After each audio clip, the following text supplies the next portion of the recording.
नमस्कार दोस्तों, स्वागत है आप सभी का इंडिया 24 लाइव न्यूज में। भारत की महिला टीम ने रचा इतिहास, लॉन बॉल्स में पहली बार जीता गोल्ड मेडल। कॉमनवेल्थ गेम्स 2022 में भारतीय महिला टीम ने इतिहास रच दिया है। लॉन बॉल्स इवेंट के फाइनल मुकाबले में भारत ने साउथ अफ्रीका को मात दी और गोल्ड मेडल अपने नाम किया। 92 साल के इतिहास में यह पहली बार हुआ है जब भारत ने इस इवेंट में कोई मेडल जीता हो, वह भी अब सीधा गोल्ड मेडल हाथ लगा है। महिला टीम के इस इवेंट में टीम इंडिया में लवली चौबे, पिंकी नैनमोनी साइकिया, रूपा रानी शामिल रही, जिन्होंने लगातार बेहतर प्रदर्शन किया और देश के लिए मेडल जीता। फाइनल मुकाबले में भारत ने साउथ अफ्रीका को 17-10 से मात दी। करीब 2.5 घंटे चले इस रोमांचक मुकाबले में कई बार उतार चढ़ाव आया। टीम इंडिया ने शुरुआत में बढ़त बनाई, लेकिन उसके बाद साउथ अफ्रीका ने भी वापसी की। अंत में टीम इंडिया का शानदार खेल काम आया और भारत ने 17-10 से मुकाबला अपने नाम किया। कॉमनवेल्थ गेम्स 2022 में भारत के मेडल की संख्या अब 10 हो गई है। इनमें 4 गोल्ड मेडल, 3 सिल्वर और 3 ही ब्रॉन्ज मेडल शामिल हैं। पार्थ चटर्जी को वीआईपी ट्रीटमेंट मिलता देख भड़का महिला का गुस्सा, सैंडल फेंककर मारा। पश्चिम बंगाल के शिक्षक भर्ती घोटाले में फंसे पूर्व मंत्री पार्थ चटर्जी पर एक महिला ने चप्पल फेंकने की घटना सामने आई है। मंगलवार को एक महिला ने कैश किंग पार्थ चटर्जी के ऊपर चप्पल फेंक दी। पार्थ चटर्जी को वीआईपी ट्रीटमेंट मिलता देख उसे गुस्सा आ गया। महिला ने कहा कि एक ऐसा इंसान जिसने हजारों लोगों को धोखा देकर करोड़ों की प्रॉपर्टी और सोना खरीदा, उसे एसी कार में अस्पताल में लाया जा रहा है। उसे तो गले में रस्सी बांधकर रास्ते भर घसीटते हुए लेकर आना चाहिए। महिला ने मौके पर मौजूद पत्रकारों से कहा कि मुझे इस बात की हैरानी है कि आप मुझसे पूछ रहे हैं कि मैंने उसके ऊपर सैंडल क्यों मारा। मेरा तो मन था कि मेरी सैंडल उसके सिर पर जाकर लगती। इससे पहले रविवार को पार्थ चटर्जी ने दावा किया था कि ईडी की छापेमारी के दौरान बरामद रुपए उनके नहीं हैं। उन्होंने यह भी कहा था कि समय बताएगा कि कौन उनके खिलाफ साजिश कर रहा है। बता दें कि इससे पहले पार्थ चटर्जी की सहयोगी अर्पिता मुखर्जी ने कहा था कि कैश पार्थ चटर्जी का है। इन दोनों के इनकार के बाद अब केंद्रीय एजेंसी के सामने बड़ा सवाल यह है कि आखिर छापेमारी में मिली ये संपत्ति किसकी है। अल-कायदा सरगना अयमान अल-जवाहिरी ड्रोन हमले में मारा गया। अमेरिका ने किया दावा। अमेरिका ने दावा किया है कि उसने आतंकवादी संगठन अल-कायदा के सरगना अयमान अल-जवाहिरी को एक ड्रोन हमले में मार गिराया है। साल 2011 में ओसामा बिन लादेन के मारे जाने के बाद अल-कायदा को यह अब तक का सबसे बड़ा झटका लगा है। अमेरिकी अधिकारियों के मुताबिक जवाहिरी को अफगानिस्तान में CIA के ड्रोन ने मार गिराया है।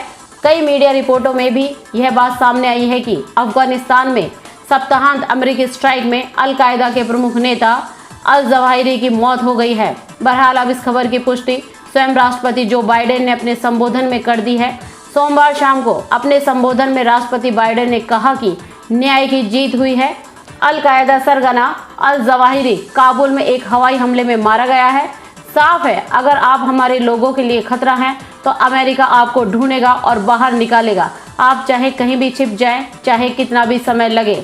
बाइडेन ने कहा कि शनिवार को मेरे निर्देश पर अफगानिस्तान ने काबुल में सफलतापूर्वक ड्रोन स्ट्राइक की गई। इसमें अल-कायदा का सरगना अयमान अल-जवाहिरी की मौत हो गई है। यह 11 नवंबर 2001 को हुए हमले में के पीड़ितों को न्याय दिलाने की दिशा में एक और कदम है। अंत में उन्होंने कहा, अब न्याय मिल गया है। बाइडेन ने कहा कि अब मैं अफगानिस्तान को आतंकवादियों के लिए कभी भी बिल्कुल भी सुरक्षित जगह नहीं बनने दूंगा। साथ ही ध्यान रखूंगा कि ऐसा आगे भी नहीं हो सके। गुजरात चुनावों के लिए आपने जारी की पहली लिस्ट, देखे किसे मिली जगह। गुजरात में इस वर्ष विधानसभा चुनाव होने हैं। इसके लिए सभी राजनीतिक दल जोरों शोरों से तैयारी कर रहे हैं। आम आदमी पार्टी दिल्ली और पंजाब के बाद गुजरात में अपनी जीत के लिए पूरा जोर लगा रही है। इसी कड़ी में आज शाम आम आदमी पार्टी ने विधानसभा चुनावों के लिए उम्मीदवारों की पहली लिस्ट जारी कर दी है। इस लिस्ट में 10 लोगों के नाम शामिल हैं। मंकी पॉक्स पर जितना सोचा था उससे ज्यादा फैल गया। एक की मौत के बाद लोगों में फैला डर। देश में मंकी पॉक्स के कुल 8 मामले सामने आए हैं। इनमें से एक मरीज की मौत हो चुकी है। इस बीमारी के बढ़ते मामलों को देख देश भर के लोगों की चिंता बढ़ती जा रही है। चिंता की एक वजह यह भी है कि कई मरीजों की विदेश यात्रा की कोई हिस्ट्री तक नहीं है। सोच से ज्यादा खतरनाक साबित हो रहा है मंकी पॉक्स। ऐसे में कहा जा रहा है कि मंकी पॉक्स के मामलों का जितना सोचा था उससे ज्यादा फैल चुका है। बता दें कि केरल से कुल 5 केस आए हैं और राजधानी दिल्ली से 3। इनमें केरल का 5वां मरीज यूएई की यात्रा करके आया है, जिसकी उम्र 35 साल है। साथ ही मंकी पॉक्स की वजह से एक मरीज की मौत की पुष्टि केरल राज्य सरकार ने सोमवार को की थी। अब दफ्तरों पर कब्जे की जंग। शिवसेना कार्यालय में एकनाथ शिंदे की तस्वीरें लगाने से बवाल, बढ़ा तनाव। शिवसेना पर हक की लड़ाई अब सड़कों पर आ गई है और हिंसक हो चली है। डोंबिवली में मंगलवार को ऐसा ही नजारा देखने को मिला जब एकनाथ शिंदे गुट के समर्थक शिवसेना के दफ्तर में घुस गए। महाराष्ट्र टाइम्स की रिपोर्ट के मुताबिक ये लोग शिवसेना की केंद्रीय शाखा में घुस गए और एकनाथ शिंदे एवं सांसद श्रीकांत शिंदे की तस्वीरें लगा दी। ये लोग ड्रिल मशीन लेकर आए थे और दीवारों पर छेद करके तस्वीरें लगा दी। इसके चलते तनाव फैल गया। उद्धव ठाकरे के समर्थक भी मौके पर पहुंचे और झड़प भी हो गई। इस घटना के बाद से इलाके में तनाव फैल गया है। तिरंगे का डिजाइन तैयार करने वाले पिंगली वेंकैया के परिजनों को सम्मानित करेगी सरकार। संस्कृति मंत्रालय ने कहा कि केंद्रीय गृह मंत्री अमित शाह इंदिरा गांधी स्टेडियम में आयोजित तिरंगा उत्सव में मुख्य अतिथि के रूप में भाग लेंगे। भारत के राष्ट्रीय ध्वज के डिजाइनर माने जाने वाले वेंकैया की 146वीं जयंती के उपलक्ष्य में भी कार्यक्रम आयोजित किए जाएंगे। मंत्रालय की वेबसाइट पर उपलब्ध कार्यक्रम के विवरण के अनुसार देश में वेंकैया के अमूल्य योगदान के लिए उनके सम्मान में एक स्मारक डाक टिकट जारी किया जाएगा, जिसके बाद उनके परिवार को सम्मानित किया जाएगा।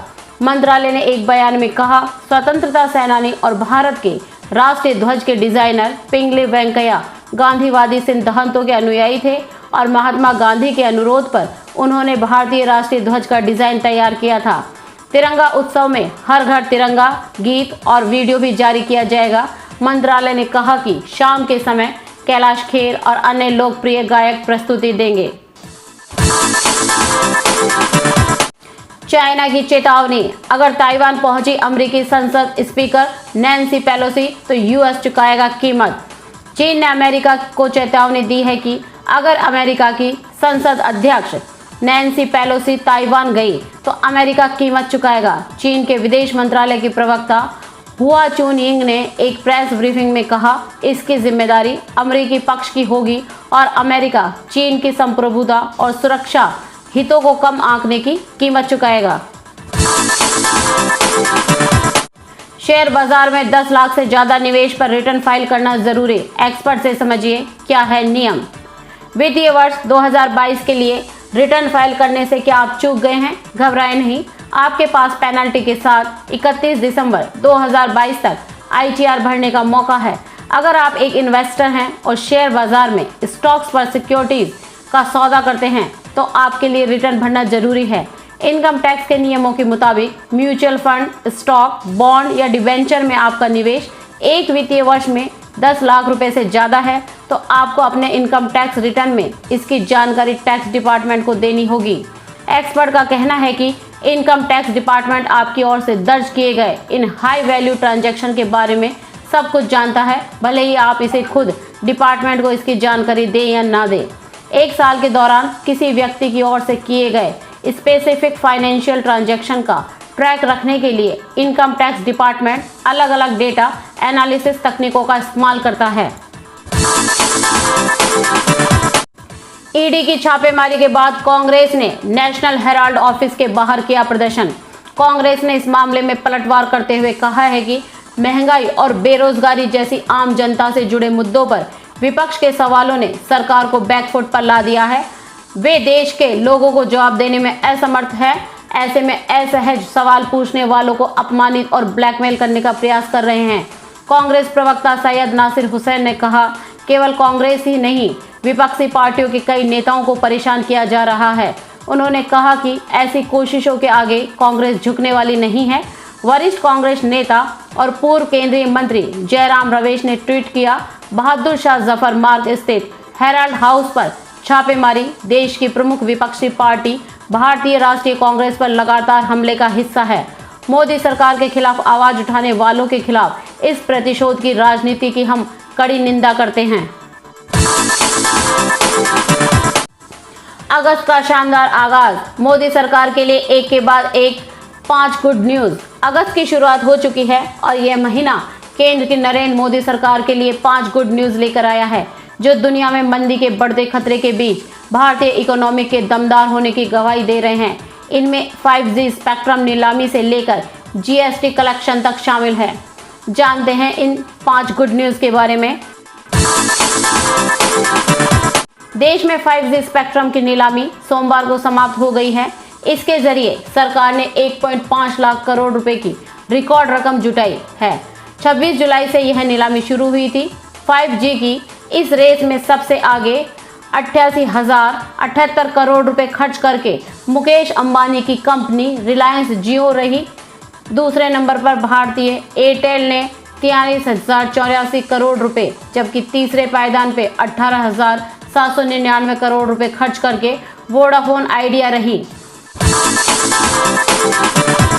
सरकार के लिए दूसरी गुड न्यूज की बात करें तो वो इनकम टैक्स रिटर्न से संबंधित है।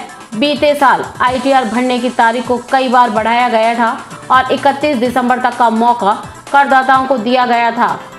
इस तारीख तक कुल 5.89 करोड़ रिटर्न भरे गए थे, लेकिन इस बार बिना लास्ट डेट बढ़ाए 31 जुलाई तक 5.83 करोड़ ITR भरे गए।